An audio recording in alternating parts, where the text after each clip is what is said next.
É com muito prazer que a Reunida Autismo, por seus conselheiros jurídicos e atendendo a pedidos do Conselho de Honra e de outras tantas pessoas que estão aflitas, preocupadas e cheias de dúvidas com relação ao decreto 10.502 de 2020, decidimos fazer uma live e um bate-papo aqui entre nós conselheiros, no intuito de tentar trazer algumas considerações técnicas, e tão somente técnicas. Nós não adentraremos em momento algum no aspecto política ou no aspecto que seja fora da nossa área de atuação profissional, porque é para isso que estamos aqui, é para isso que fomos convidados, e vamos tentar manter essa linha. Eu me chamo Paulo, sou advogado, sou aqui da cidade de João Pessoa, também sou pai de uma criança autista de 4 anos, quase 5, na próxima semana completa, e pertenço ao Conselho Jurídico da Reunida, assim como a minha colega Carla Bertin, o doutor Marcelo Valho e a doutora Diana Serp, que ao seu devido tempo também vão se apresentar. A nossa organização com relação a essa conversa que vamos ter com vocês, a essa live que vamos tentar conduzir juntamente a vocês, é traçando cada um de nós sobre uma determinada perspectiva deste decreto, de um panorama mais geral ao mais específico, sempre tentando verticalizar as explicações de uma maneira até a conclusão final. E ao término de tudo isso, claro, a gente também tentaremos resolver e responder as perguntas que nos foram mandadas antecipadamente. Como se trata de uma matéria que está sendo muito discutida, está se criando muito burburinho, muitos conflitos até, e de uma maneira muito desagradável em alguns momentos, a gente compreendeu que não seria interessante deixarmos abertas as perguntas, a interação com o público. Isso não quer dizer que nós não estamos abertos ao diálogo. Isso quer dizer que nós queremos deixar a live mais fluida para que a gente consiga, entre 4 pessoas que estão aqui, tratar de todos os assuntos da melhor maneira possível. Não tenham dúvidas, todos nós estaremos à inteira disposição de todos que nos assistem, para que em nossas redes sociais, de maneira individual, nos procurem, ou através da própria Reunida, a quem prefiro, inclusive, para que a gente trate e converse, e dialogue e estreite esse contato com cada um de vocês. Bom, dito isso, eu queria passar a palavra para a doutora Diana Serp, que vai iniciar as considerações dela com relação a esse decreto, e com a palavra, doutora Diana. Boa noite. Primeiro, agradecer estar aqui mais uma vez com vocês, conselheiros da Reunida, e tratando de um assunto tão sério e que está gerando tanta polêmica nesse momento, né? E tanta incerteza e tanta insegurança nas famílias que estão se vendo numa situação de um fala uma coisa, o outro fala outra. Primeiramente, eu vou explicar, né, como funciona a hierarquia das leis. Que para a gente começar um debate desse sobre um decreto, é muito importante que a gente saiba como funcionam as leis, qual lei manda em qual, né? E a gente tem isso muito claro, né? A soberania das leis e qual lei é mais forte do que a outra. A gente tem que pensar nas leis como uma pirâmide. E a Constituição Federal está lá em cima, no topo, e o decreto vem lá embaixo, né? Então, não tem possibilidade, né, de forma bem resumida, de um decreto modificar a Constituição Federal e tampouco as leis que vêm abaixo da Constituição Federal. A gente tem, com risco até de adentrar aqui sobre alguma coisa que os colegas irão falar posteriormente, mas a Constituição Federal ela é muito clara quando ela diz que a educação é um direito de todos e ela vai ser a educação da pessoa com deficiência vai ser preferencialmente na rede regular de ensino. Então, o decreto, ele de forma alguma, ele está tirando esse direito da educação regular, né? E a gente tem ainda, para baixo da Constituição, a gente tem leis, como a Lei Brasileira de Inclusão, que garante o direito da educação na rede regular de ensino, né? Sempre que for essa a opção. Nós temos a Lei de Bases e Diretrizes da Educação, que também garante, e temos várias outras leis que trazem proteção à pessoa com deficiência, né? Por exemplo, o ECA, o Estatuto da Criança e do Adolescente, a Lei 12.746, que é a Lei Berenice-Piana. Então, nós temos várias leis que ainda vêm acima do decreto. Então, não existe motivação para se preocupar que o decreto está tirando direito. Acho que é isso, Paulo. Ok. Então, gente, como a doutora Diana acabou de nos falar, Ora não, sou longe de ser professora. mas todos nós aqui Paulo acabamos toda, sendo. filha. Então, com a fala da doutora Diana, a gente pode perceber que, a bem da verdade, a existência desse decreto ela não está suprimindo ou retirando ou afastando a legitimidade, a força e a determinação normativa, a determinação legal que vem desde a Constituição Federal Brasileira até mesmo as demais normas que estão imediatamente abaixo dela. E pegando esse gancho e pegando esse norte, eu vou passar agora a palavra ao meu querido colega Dr. Marcelo Valio, para que ele faça também algumas explanações sobre as possíveis alegações de eventual inconstitucionalidade ou ilegalidade desse decreto em particular, tomando por parâmetro toda a legislação que está circunvizinha e que está acima dele. Professor Marcelo, com o senhor. Quando nós falamos de constitucionalidade, ou ilegalidade, ou inconstitucionalidade, ou constitucionalidade, nós estamos aí diante de uma situação de análise de quais as normas que estão em jogo.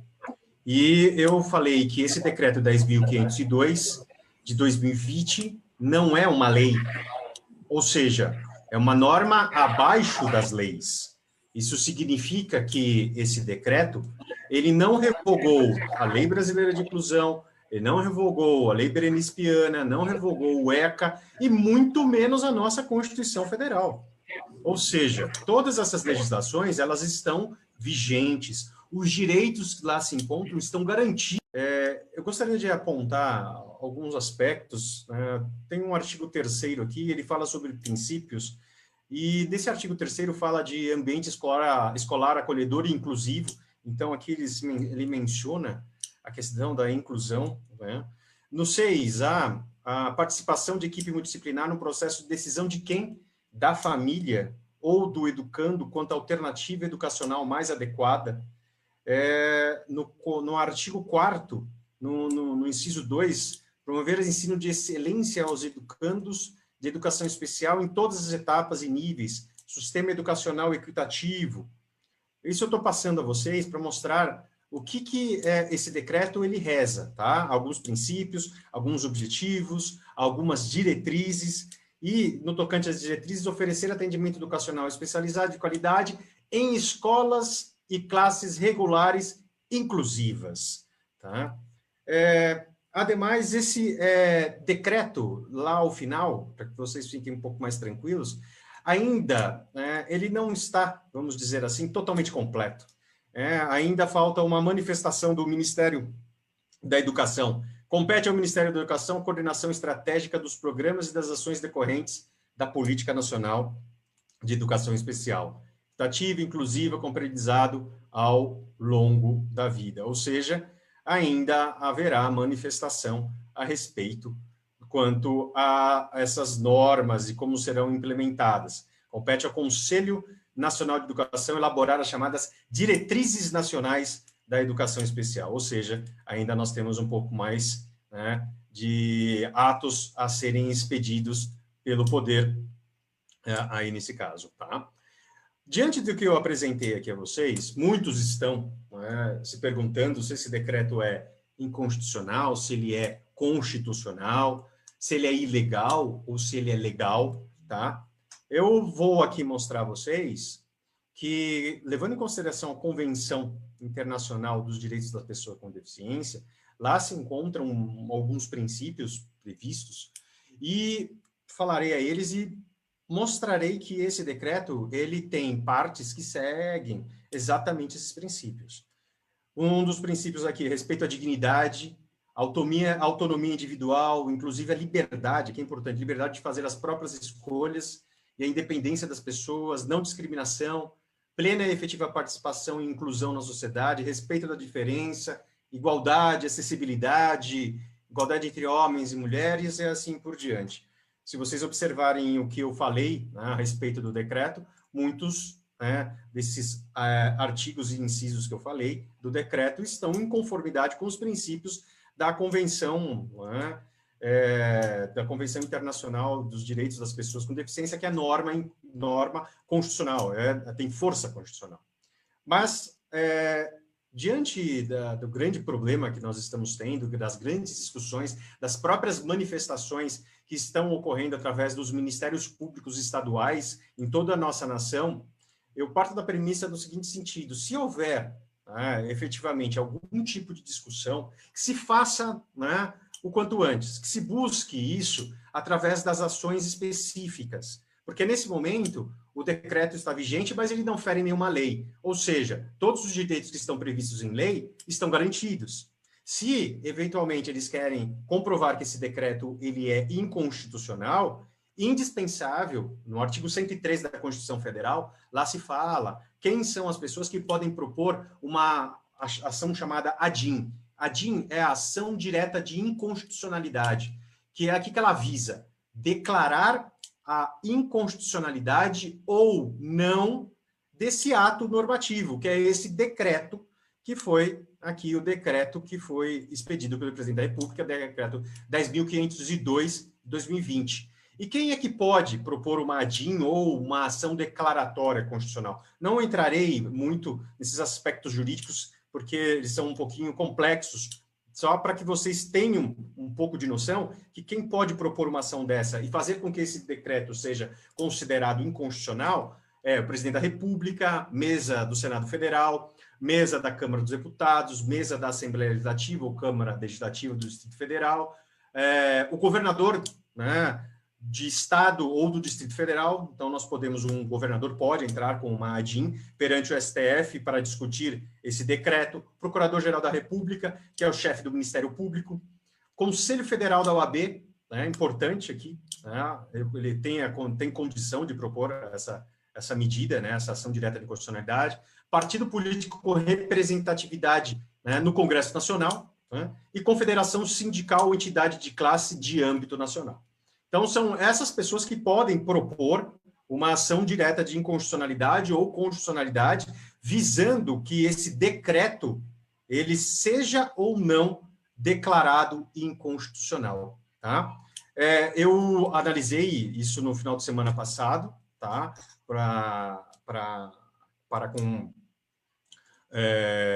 outro colega, né, o Leonardo, e eu me posicionei no seguinte sentido de que em princípio, é muito prematuro nós falarmos, né, sobre a inconstitucionalidade desse decreto. Eu acho que tem que aguardar, porque ele tem que ser complementado. E, a partir do momento que há uma certa liberdade de escolha por parte das famílias ou da pessoa com deficiência no tocante ao tipo de educação que será prestada, essa liberdade traz para nós, né, uma manifestação de direito que poderá afastar qualquer tipo de inconstitucionalidade. Entretanto, respeito o posicionamento dos demais, daqueles que entendem que é totalmente inconstitucional, tá? Mas se é inconstitucional, e se essas pessoas que estão falando, né, que são os legitimados, que entrem com a ADIM e acabe com essa situação para que o STF discuta. E o STF, ele tem, só para concluir, o STF, ele tem uma técnica. Quando a gente estuda direito, a gente tem uma técnica chamada hermenêutica jurídica. Hermenêutica jurídica é a chamada ciência da interpretação jurídica. Quando nós temos uma norma, esse decreto, tá?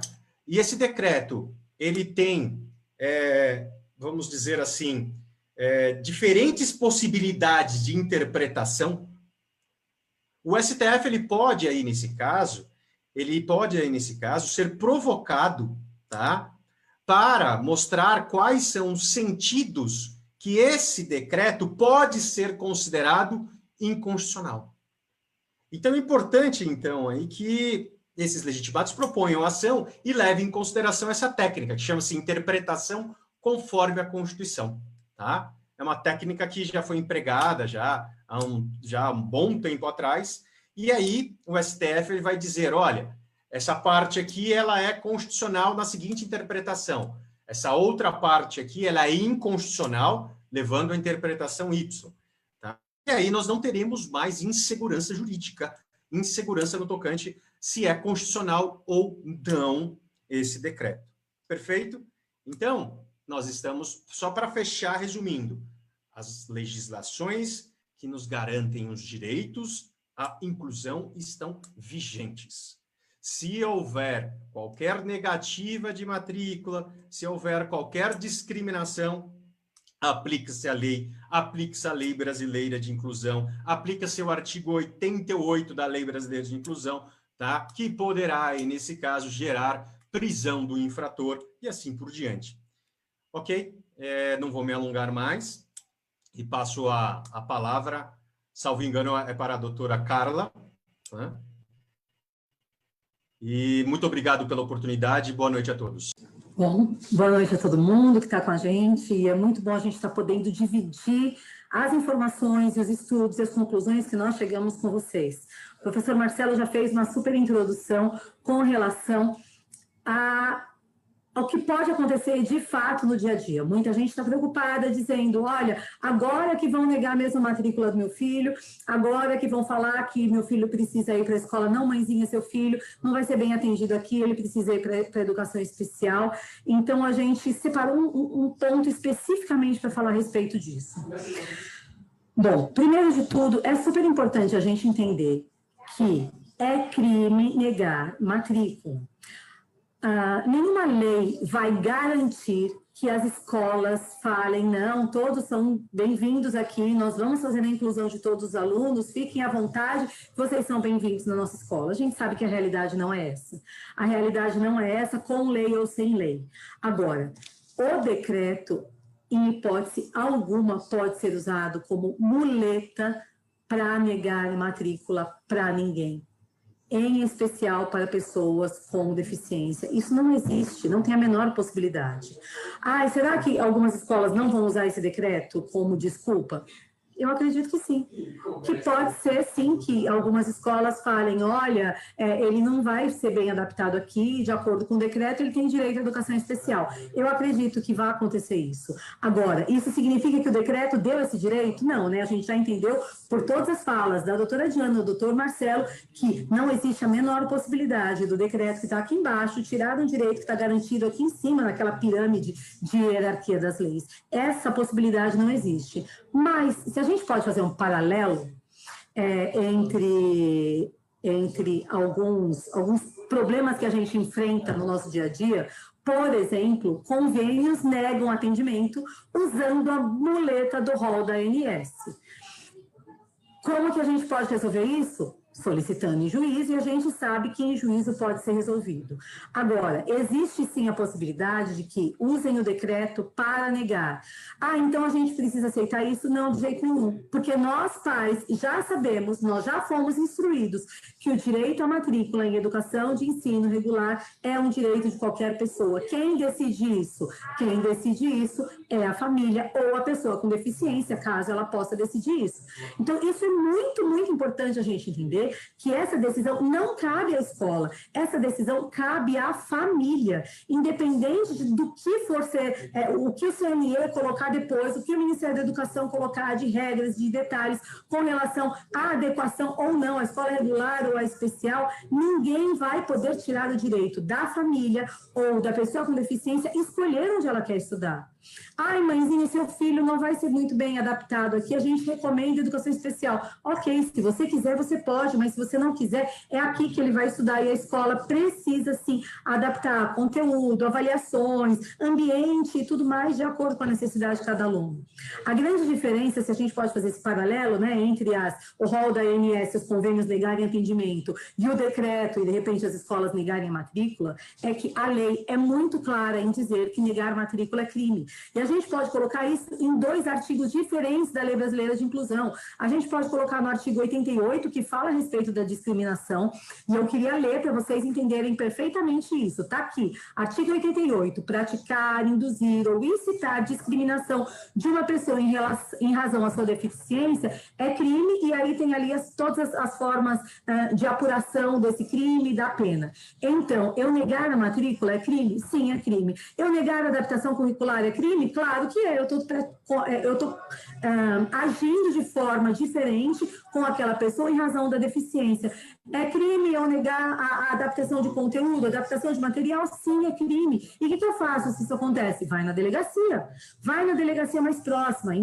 Aqui em São Paulo e em Goiânia, se não me engano, são as únicas cidades que têm já a delegacia especializada em crimes contra a pessoa com deficiência. Mas se a sua cidade não tem, compareça à delegacia mais próxima da sua casa e fale, olha, eu vim registrar aqui o boletim de ocorrência por discriminação, artigo 88 da LBI, decorem isso, porque isso pode ser extremamente útil para vocês.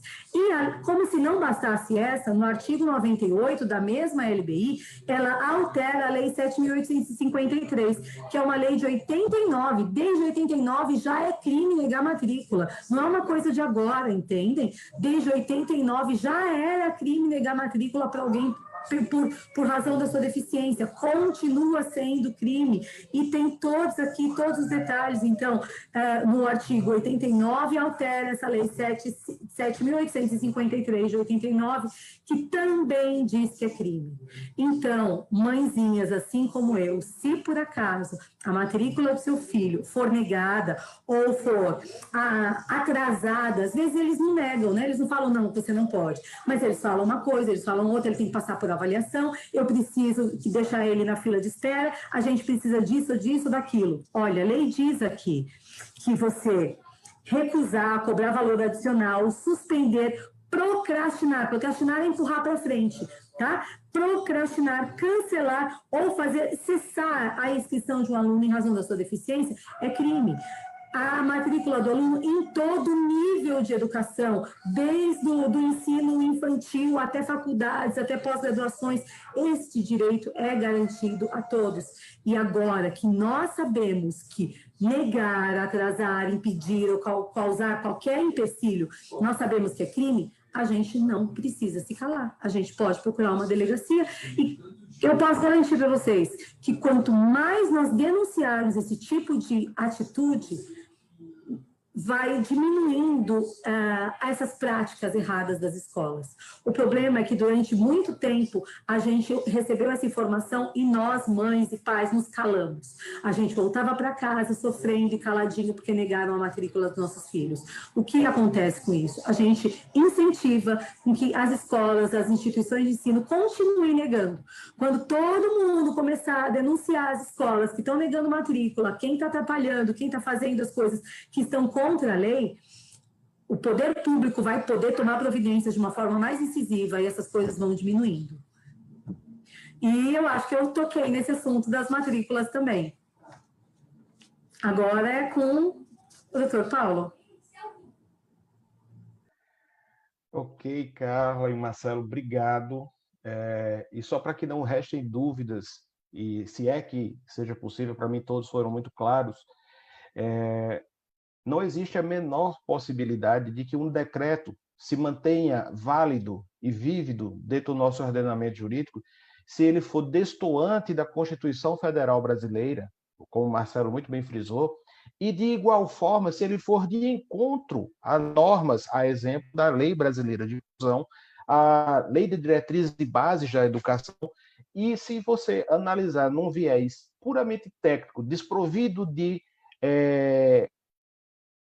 eu não encontro outra palavra, e me perdoem por estar usando ela, desprovido de quaisquer vieses políticos ou de interpretações ideológicas propriamente, se vocês analisarem friamente a letra do que está lá no decreto, bem como aquilo que está na letra da Lei Brasileira de Inclusão, da Lei de Diretrizes e Bases da Educação, da Constituição Federal, vocês haverão de perceber que, a bem da verdade mesmo, muitas expressões estão sendo mantidas, estão sendo repetidas, ou às vezes usadas por sinônimos, nesse mesmo decreto. Então, você não percebe no decreto nenhuma expressão que fale de exceto, segrega-se, afasta-se. Nós não vemos isso. O que mais se percebe é inclusivo, excelência, prioridade, prioritariamente a família, prioritariamente aquilo. Eu tenho algumas críticas pontuais ao decreto, porque, a meu ver, sobretudo por se tratar o decreto de ser um decreto, traduzindo isso numa linguagem mais objetiva, o papel do decreto, como o Marcelo bem frisou, é de trazer regulamentação, regras de caráter mais objetivo àquelas normas maiores, que seja a Constituição, quer seja legislações, leis complementares, leis ordinárias, e assim sucessivamente. Então, as principais razões de se criar decreto se dão por aí. E aí, vejam, como é que poderia esse decreto ir de encontro a isso? Já seria praticamente uma letra morta. E não existe, gente, a meu ver, do que viés técnico, esse risco. Eu compreendo que algumas coisas poderiam ser feitas de uma maneira diferente na redação deste decreto em particular. Algumas expressões poderiam ter sido melhor trabalhadas, algumas informações poderiam ter sido mais bem explicadas, mas não outras, até porque eu compreendo que ainda cabe ao Conselho Nacional de Educação trazer outra série de diretrizes que virão de maneira complementar para melhor instrumentalizar como isso será executado.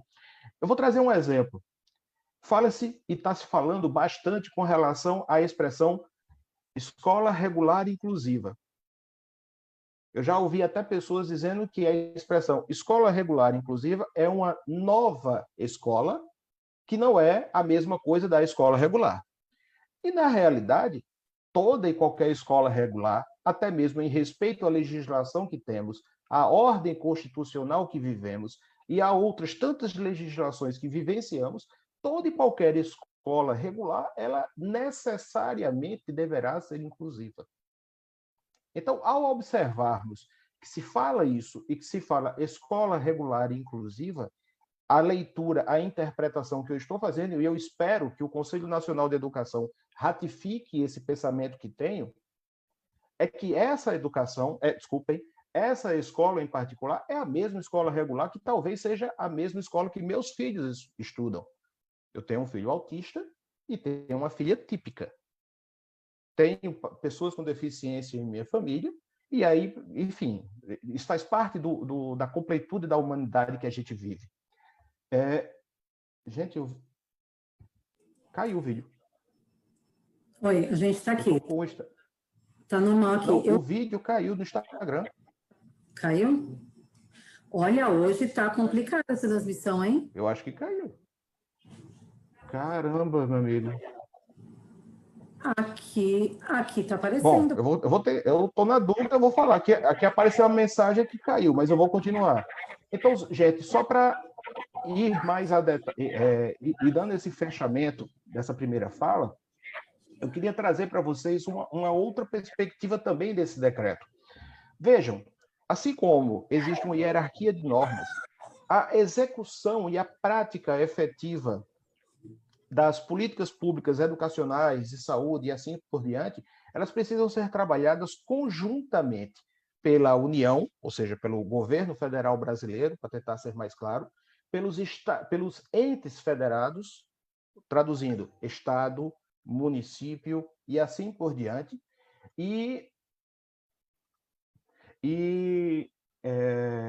razão disso, é interessante frisar que esse próprio decreto ele nos traz em um determinado ponto que caberão aos estados aderirem ou não aderir necessariamente a essa nova política pública que está sendo agora direcionada através desse decreto 10.502. Onde eu quero chegar com essa explicação? Se por acaso um determinado estado aqui do nosso país compreender que não é razoável para ele dar esse direcionamento orientado pelo governo federal, essa hipótese é perfeitamente admissível. Eu acredito que meus colegas concordem aqui com o que eu estou falando. Então, vamos supor que falar um estado hipotético aqui, o estado do Acre. Vamos supor que esse estado do Acre, ou qualquer um outro, compreenda que dentro das diretrizes que ele acredita que deverá implementar dentro da educação regular, leia-se, a educação regular que necessariamente precisa ser inclusiva, ela é suficiente para que a coisa se desenvolva e não que necessite ampliar por caminhos paralelos. E vejam que paralelo não é conflitante.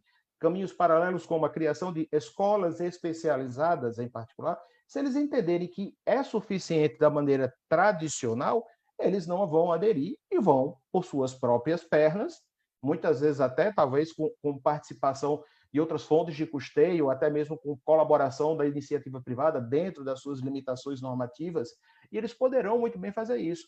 De igual forma, hipoteticamente, os municípios. Então, compreendam, pessoal, isso que está surgindo agora, num primeiro momento, numa primeira leitura, a meu ver, e eu tenho convicção de que muitas pessoas concordam comigo, ela não está tolhendo, restringindo, destruindo direito algum.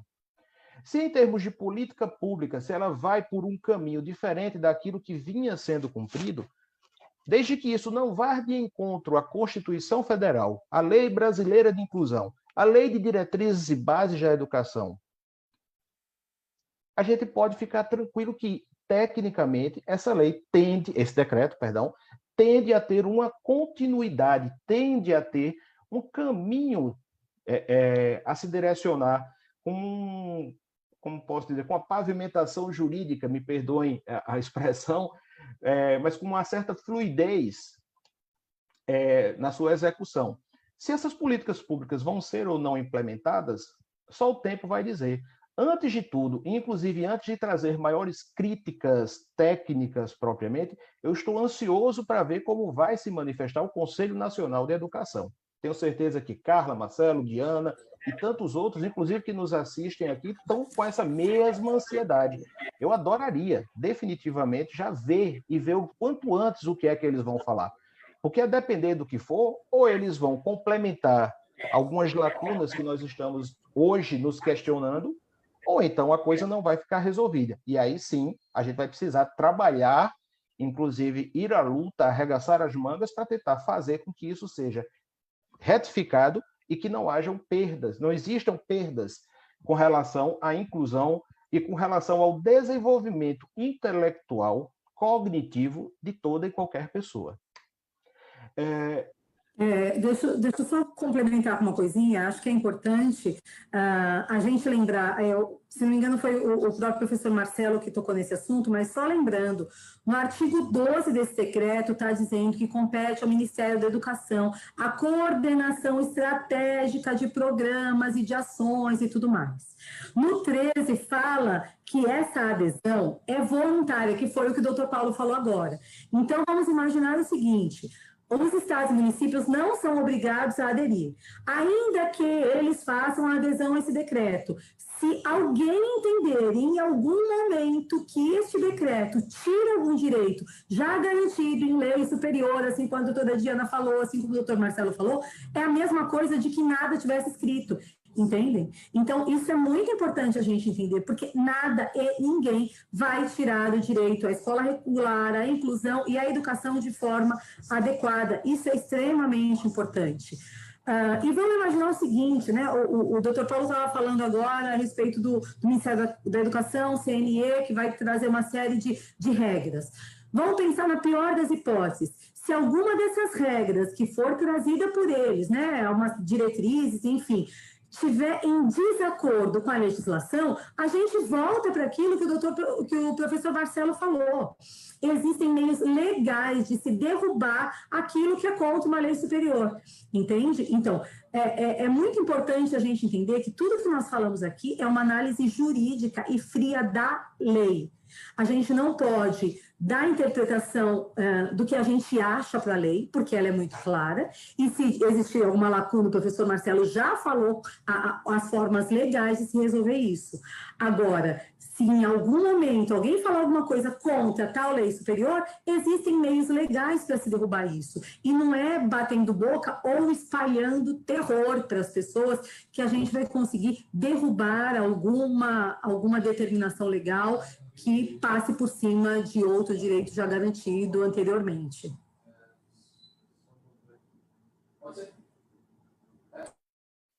Ok. Doutor Marcelo, doutora Diana, doutora Carla, mais alguma consideração? A gente recebeu algumas perguntas, eu queria saber da possibilidade de a gente conversar um pouco sobre elas.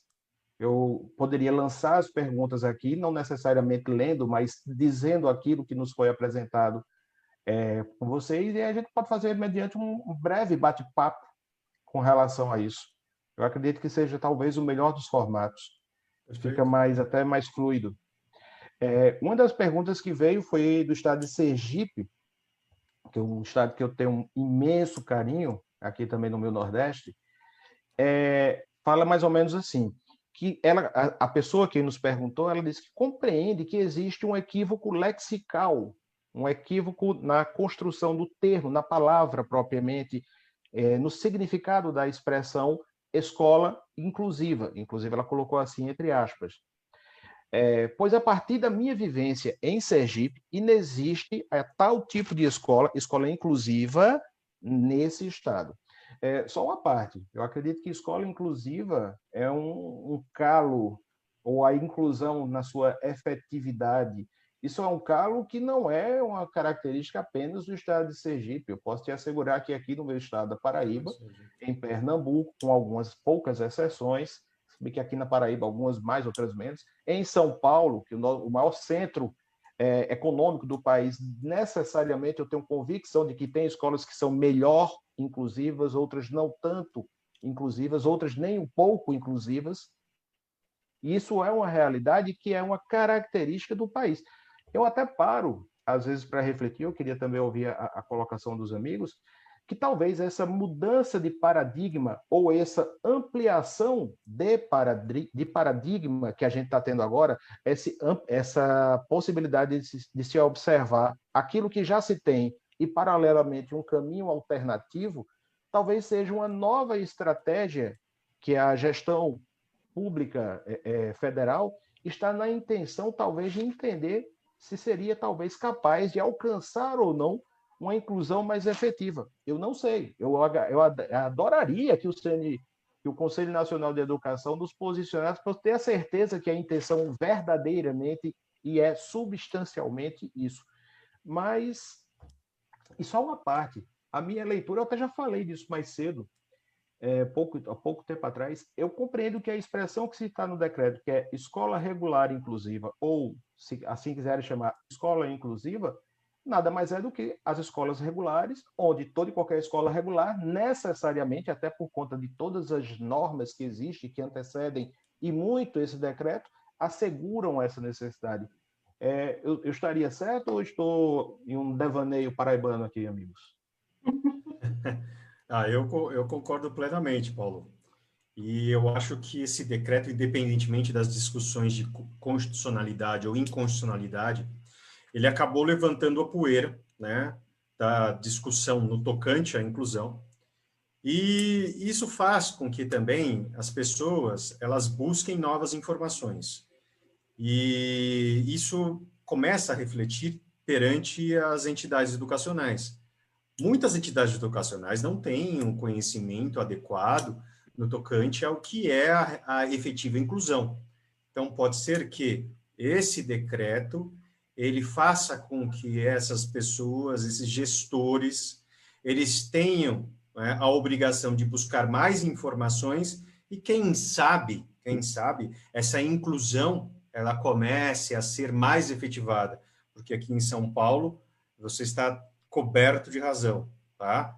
Nós temos escolas com nível excelente de inclusão, escolas medianas e escolas risíveis no tocante à inclusão, sendo que negam a inclusão, muitas delas explicitamente, e colegas que defendem essas entidades universitárias ou escolares, não sei o que ocorre, mas também desconhecem um mínimo da legislação quanto a isso, e acaba tornando o seu cliente vulnerável a uma condenação aí, né, de obrigação de fazer, e bem como uma condenação criminal consequente também.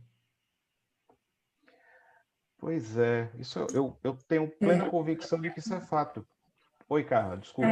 E eu acho que se a gente puder ampliar um pouco mais o leque, na verdade, o problema não está só na inclusão, o problema está na educação, de fato, né? Se a gente olhar as escolas como um todo, tem escolas que ensinam, de fato, seus alunos, como tem escolas que meio que passam o tempo e os alunos vão passando de ano sem aprender grandes coisas. Então, a gente tem uma visão muito direcionada à educação inclusiva e a gente olha muito para esse ponto, mas se a gente abrir um pouquinho mais o nosso leque, a gente vai perceber que os déficits estão na educação em geral, né, que está muito aquém do que deveria. E do mesmo jeito que existem as desigualdades sociais, existem as desigualdades educacionais. Deveria ter? Não deveria, mas a realidade é essa, ela existe. E na inclusão também existe isso. Eu achei muito bacana quando o professor Marcelo falou com relação a gente tá trazendo à tona assuntos, porque isso é extremamente importante. Eu queria dividir com vocês uma parte de uma palestra que eu ouvi há um tempo atrás, de uma pessoa que falava a respeito de mudança de paradigmas, de mudança de pensamento em grandes grupos de pessoas, em sociedades. E eu achei isso tão bacana que eu tenho replicado em muitos lugares por onde eu passo. Que para que você mude a forma de pensar de uma sociedade como um todo, existe um processo. E que, a princípio, ninguém fala nada sobre um determinado assunto, ninguém faz absolutamente nada sobre um determinado assunto. Depois de um tempo, se fala muito sobre alguma coisa, mas continua não se fazendo nada sobre aquilo. Até que começa a se fazer alguma coisa, né? Mas ainda não o suficiente. Até o momento que ninguém fala mais nada, porque as coisas estão acontecendo.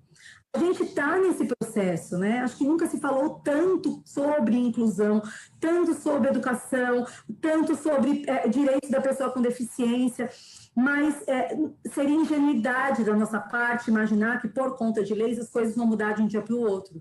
É uma mudança de toda a sociedade. A gente enxerga a educação inclusiva porque a gente tem filhos com deficiência, assim como eu e o Paulo, a gente trabalha com isso, assim como a doutora Diana, o doutor Marcelo, entende? Então nós vemos isso com uma clareza muito grande, mas as pessoas que não têm nenhum envolvimento com deficiência têm muita dificuldade em enxergar essa realidade que nós enxergamos. E quando os assuntos vão sendo colocados em pauta, a gente tem a oportunidade de passar essa visão e essa informação para outras pessoas. A doutora Diana tem uma experiência maravilhosa na escola do seu filho, que não tem deficiência, mas que pratica a inclusão de uma forma exemplar, não é verdade?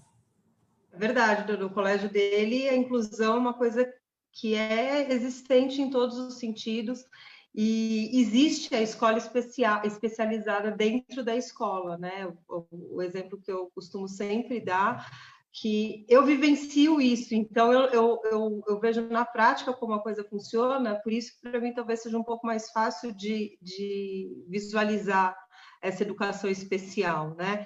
No colégio do meu filho, a gente tem uma escola para surdos dentro da escola. Eles ficam num prédio separado e são educados até o 5º ano. Os professores são surdos, inclusive, e eles têm uma educação totalmente direcionada.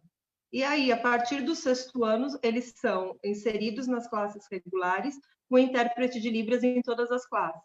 Né? Então, quando eles chegam no 6º ano, eles já estão totalmente alfabetizados e com condições de acompanharem o ensino regular.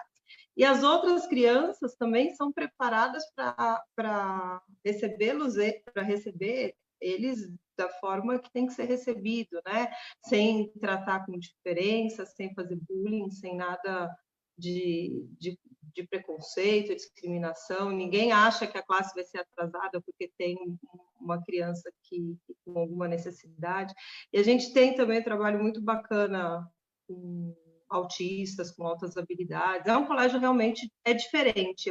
Quando eu uso o colégio dele como exemplo, eu sempre escuto: é um colégio particular. De fato, é. Mas isso demonstra que é possível, né? Que basta as escolas tentarem fazer isso. O que eu percebo na prática, no dia a dia, tanto de pergunta das pessoas, quanto na prática, representando os meus clientes, é que as escolas muitas vezes não sabem sequer por onde começar.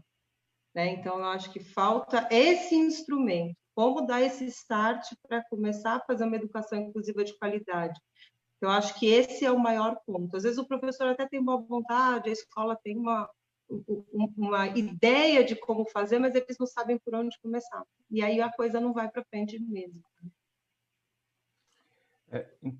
Muito interessante pegar essa fala da Diana, se me permitem, e que é algo que eu converso de maneira muito recorrente com muitos colegas de outros estados. É incrível como a nossa vida acaba mudando de uma maneira tão absurda, tão incrível. Em 2017, eu me vi dentro desse mundo, me vi como um pai aflito e choroso com relação àquilo que eu estava vivendo, e eu percebi que eu não poderia simplesmente me acomodar com aquela situação ou lutar tão somente pelo meu filho. Eu decidi tentar, de alguma maneira, dentro daquilo que eu poderia fazer como estudioso, como professor, como advogado, tentar, de alguma maneira, trabalhar em favor disso. E é incrível como algumas coisas mudam e como é a partir, muitas vezes, da nossa maneira de observar o mundo e a nossa maneira de agir e interagir com o mundo que talvez esses paradigmas comecem a mudar. Eu estou querendo falar isso para pegar o seguinte gancho. Aqui na Paraíba foi criada uma comissão especial dentro da OAB da Paraíba, o nome é Comissão de Estudos e Defesa dos Direitos dos Autistas. E a intenção é desenvolver estudos com viés técnico-jurídico em prol da pessoa com deficiência, foco autismo, e, paralelamente, também ser instrumento de denúncias. E eu posso dizer sem medo, boa parte das escolas, das clínicas, dos profissionais no contexto geral, que antes agiam com total descaso e desrespeito, eles começaram a mudar muitas vezes, e ainda vem acontecendo isso, justamente pela ação, não só da comissão em particular, mas também com relação à provocação que essa mesma comissão e outras tantas pessoas inspiradas por ela provocaram ao Ministério Público, à Defensoria Pública, às autoridades, e assim sucessivamente. Então, amigos, não é a lei ou o decreto que vai mudar essa situação de não inclusão que a gente está aqui hoje. Somos nós, através de denúncias, através de reivindicações, através de exigências, através de reivindicações para que também se qualifiquem os nossos professores em escolas regulares, quer seja escola especial, não me interessa onde vai ser, o que interessa é que todos estes professores estejam qualificados, capacitados e inseridos dentro de toda essa subjetividade que existe e toda essa miscelânea que é a humanidade, que engloba pessoas com deficiência física, pessoas com deficiência intelectual, pessoas com altas habilidades, superdotação, como alguns também gostam de chamar, pessoas com deficiência física propriamente, pessoas com deficiências de variadas formas, e por que não agir propriamente? Por que não arregaçar as mangas e fazer? Eu definitivamente não estou preocupado com o decreto. Eu não acredito, talvez eu esteja sendo utópico, em pensar que as recusas que já se vê hoje, antes desse decreto, que vão ser tão diferentes assim após esse decreto. Isso vai continuar. O que deve acontecer é que nós devemos estar mais bem esclarecidos, reivindicar mais, agir mais, exigir mais. Como a Carla falou, vá à delegacia, preste queixa. Como a Diana exemplificou, se a escola é inclusiva, valorize, apoie, incentive. Se ela não é, traga bons exemplos, tente colaborar. Uma inclusão que se dá tão somente por um censo escolar, onde é o critério de inclusão matrícula, isso para mim não me satisfaz.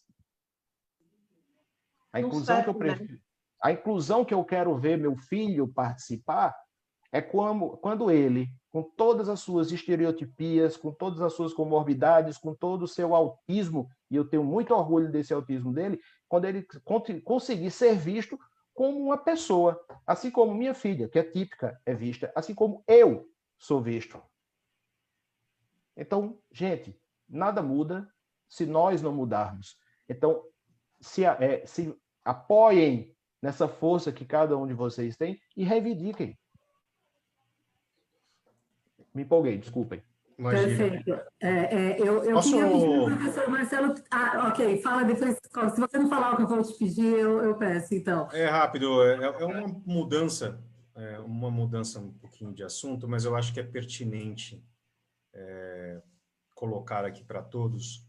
Quando nós estamos falando de uma situação de educação, e quando há duas vertentes discutindo, né, constitucionalidade e inconstitucionalidade de um decreto, e quando esse decreto ele tem a possibilidade ainda, pelo Ministério da Educação e pelo Conselho Nacional de Educação, dele ser complementado pelas coordenação de estratégia, diretrizes nacionais da educação especial, eu acho que, como vem tendo um desdobramento de discussões enorme, tá? Valeria muito a pena, antes de que essas diretrizes fossem expedidas, que houvesse uma discussão através de uma audiência pública, né?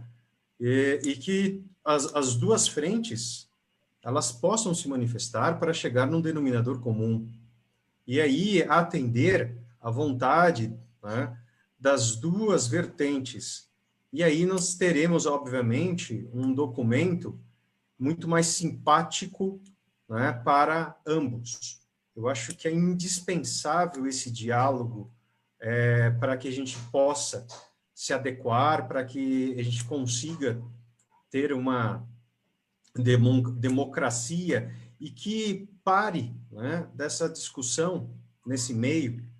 Eu acho que isso é indispensável para que a gente possa evoluir nesse nosso tema. Abrir a discussão através de uma audiência pública e pessoas experientes, capazes, pessoas que vivem, né, a respeito, possam se manifestar, possam apresentar suas experiências e possam colaborar. E eu acho que é importante passar isso aos amigos, porque esse é o momento, essa é a nossa oportunidade, né? Exatamente.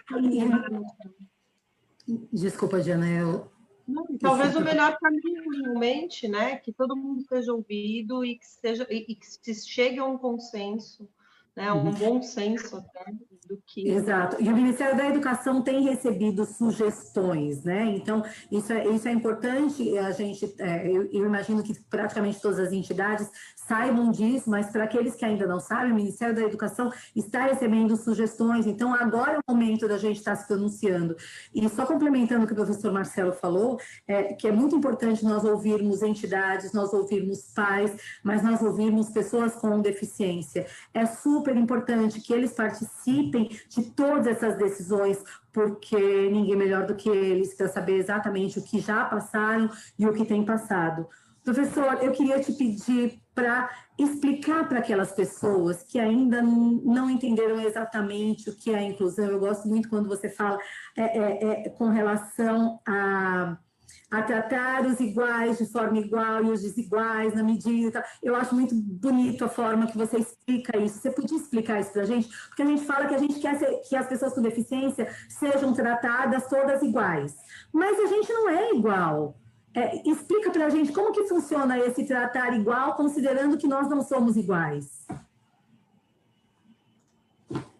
É bem interessante. Eu lembro até minhas aulas quando eu era aluno da graduação, né, e ouço o meu professor, a fala dele, eu fico até empolgado, né, emocionado pela paixão pelo direito que eu tenho. E quando a gente fala do princípio da igualdade, a igualdade, obviamente, ela também leva em consideração certas desigualdades. Então, esse princípio ele tem que ser levado em consideração sobre dois aspectos.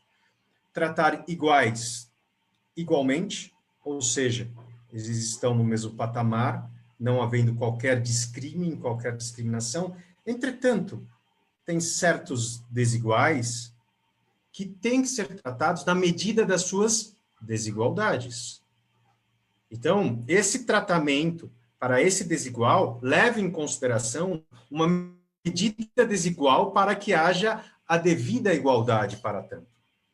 Então, a igualdade ela não está tão somente em iguais, mas também em desiguais.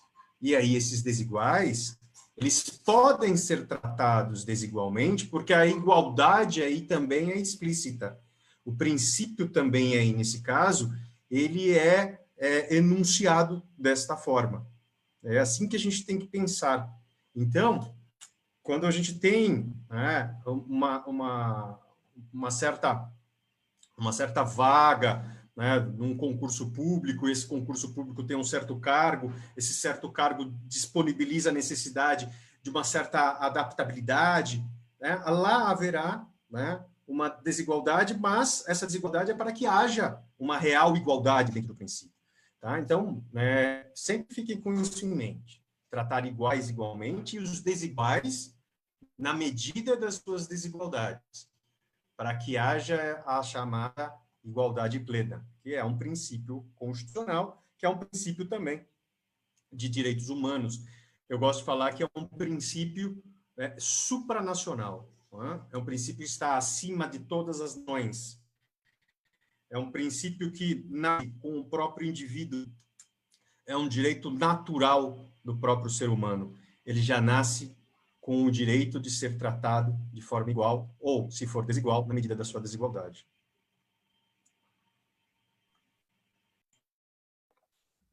Carla, você estava falando de perguntar para as pessoas, né? E eu estou com um cliente novo que tem deficiência visual. E esses últimos dias aí com essa história desse decreto, eu chamei ele para conversar e perguntei, por curiosidade mesmo, como tinha sido o processo de alfabetização dele, se tinha sido na escola regular, como tinha funcionado. Aí ele me contou a experiência dele, que foi numa escola pública regular, e ele disse que foi uma experiência que ele foi jogado para a vida, que ele teve que se virar ali naquela situação de uma certa forma precária, porque nenhum professor estava preparado para atendê-lo, né? Para ensinar Braille, inclusive. Ele falou para mim que ele tem alguns gaps, algumas lacunas no aprendizado, porque ele não teve condições. E, em contrapartida, a namorada me mandou um áudio, a namorada dele, me contando como tinha sido a experiência dela. E ela estudou numa escola especializada dos 4 aos 10 anos, e aos 10 anos ela foi para uma escola regular. E aí ela fala que ela chegou na escola regular com a autoestima elevada, porque ela não se sentia inferior a ninguém, porque ela já tinha condições de igualdade ali com as pessoas, porque ela não precisava mais ser alfabetizada, e com todas as dificuldades que a escola não tinha como fornecer para ela, né? Então, o relato assim, dos dois eu achei super interessante, porque, primeiro, porque a deficiência visual foge desse nosso contexto do autismo, que é o nosso dia a dia, né? E, segundo, por ver as duas situações de pessoas com praticamente a mesma idade, eles têm 25, 26 anos, e com histórias tão diferentes, né? E demonstrando como que aquilo fez bem ou como aquilo dificultou. Então, tem todos os lados da história sempre, né? Então, depois, se vocês quiserem, até compartilho com vocês o áudio, porque eu achei muito bacana, realmente. O bacana que isso nos mostra é que não existe uma regra específica, né? Uma receita de bolo que funcione com todo mundo. Cada um tem a sua peculiaridade, e aí a gente volta para aquilo que o professor Marcelo falou, que nós devemos tratar e sermos tratados de acordo com a nossa individualidade, de acordo com as nossas diferenças, né? Isso é extremamente importante. Algumas pessoas têm perguntado algumas coisas com relação a algumas regras com relação à escola especial e a regular, como que vai ser essa avaliação e tudo mais. Nós não temos como responder isso, porque assim como vários colegas já falaram, o CNE ainda vai se pronunciar, o Ministério da Educação ainda vai se pronunciar. Então, relativo ao que está acontecendo e o que a gente tem de concreto hoje, essa é a nossa análise. Se por acaso, daqui a um tempo, quando saírem uma série de outras diretrizes, recomendações e tudo mais, houver a necessidade, nós voltaremos a conversar relativo a isso, mas hoje a nossa análise jurídica é essa, e nós estamos abertos para que todos se sintam super à vontade para questionar e confirmar essas informações. Não acreditem, eu falei isso um dia desses. Não acreditem em tudo que a gente fala para vocês. Vão atrás, vê se é verdade isso, ouçam opiniões contrárias, porque quando a gente ouve opiniões diferentes, faz a gente pensar por outro ângulo. E quando a gente muda um pouquinho o nosso foco, isso ajuda a gente a ter uma conclusão mais concreta sobre as nossas decisões. Doutor Paulo, acho que a gente pode encerrar. É isso aí, Carla. Eu estava percebendo, já passamos de 1 hora, por mais que seja muito agradável continuar conversando com vocês e ficar aqui, eu acredito que a principal missão foi atendida de trazer essas considerações aqui para quem nos assiste. Podem ficar tranquilos, podem ficar certos e cientes que não vai demorar, eu espero que não demore. Vamos voltar a usar esse mesmo formato, esses mesmos canais, para voltar a dialogar com vocês. A intenção é sempre trazer nesse formato, um formato onde estaremos todos nós, ou uma boa parte de todos nós, e onde a gente vai ter a oportunidade de dialogar de uma maneira muito objetiva, muito clara, muito tranquila e diretamente para quer seja uma pessoa do meio jurídico ou que não seja do meio jurídico, que o que interessa é que a informação seja passada e o conhecimento seja absorvido, até porque o conhecimento é, sobretudo, libertador e que nos traz, talvez, um pouco mais de tranquilidade para que a gente não seja pego nas peças que muitas vezes a gente se vê e se aloca em meio de redes sociais e de notas aqui, conversas acolá, bochichos dali ou dacolá. A gente quer apenas tentar, de alguma forma, trazer uma informação de qualidade para cada um de vocês. Eu fico muito feliz, muito honrado por estar participando dessa segunda live do Conselho Jurídico da Reunida, o qual honradamente faço parte com muito orgulho. Compartilhar esse momento aqui com a Carla, que é essa pessoa fofa e tranquila, que a gente tem muito carinho, a Diana, que se tornou uma amiga muito querida, e com o meu parceiro, doutor Marcelo Roberto Bruno Valio, que eu tenho também um carinho absurdo, e ele tem uma grande qualidade, que ele é apaixonado pela minha cidade, e um homem desse a gente tem que vangloriar mesmo. Apaixonado mesmo. Gente, muito obrigado. Por favor, amigos, se despeçam também.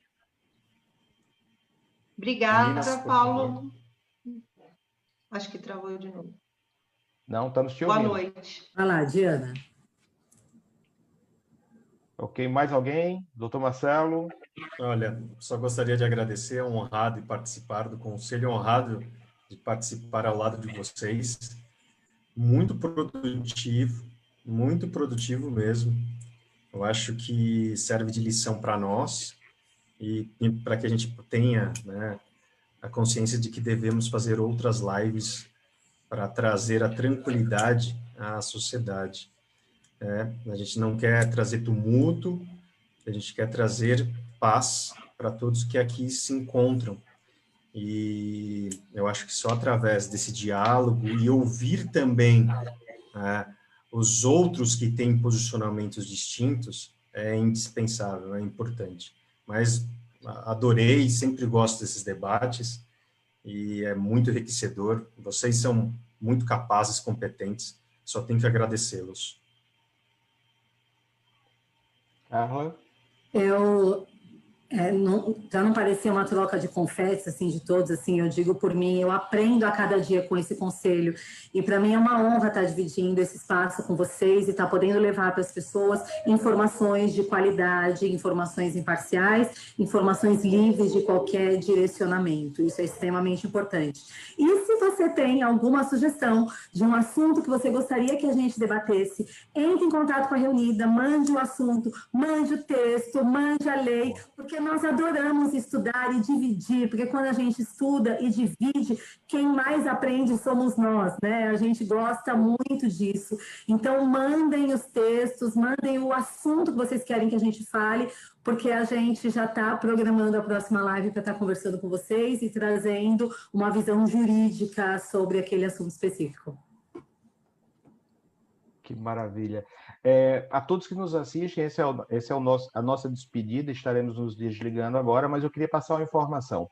Como vocês perceberam, tivemos alguns problemas técnicos nessa live e, claro, em razão desses problemas, o vídeo, com as devidas edições, com o melhor tratamento e adequação, estará disponível para todos a partir de amanhã e vocês receberão essas informações através das redes sociais. Só não iremos fazer isso imediatamente agora, que por conta dessas situações, até em respeito também a vocês, a gente vai tentar melhorar um pouco e deixar isso mais acessível, mais claro e mais confortável para que vocês assistam. No mais, a gente vai montar esse quebra-cabeça, né? Porque verdade. vai ser quase um quebra-cabeça. Ainda bem que nós estamos muito bem assessorados pelo nosso amigo José Carlos. Deus te pague. E olha, quando vocês receberem esse vídeo, passem para frente, tá bom? Compartilhem nos grupos, compartilhem nas redes sociais, passem para frente a informação, porque não é sempre que a gente encontra uma equipe de advogados que estudaram e que estão dispostos a desmistificar uma série de coisas. Então, passem para frente, porque é uma informação de qualidade, tá bom? E chega de eu falar, porque eu falo demais. Boa noite para todo mundo. Ok. Gente, boa noite, fiquem com Deus, cuidem.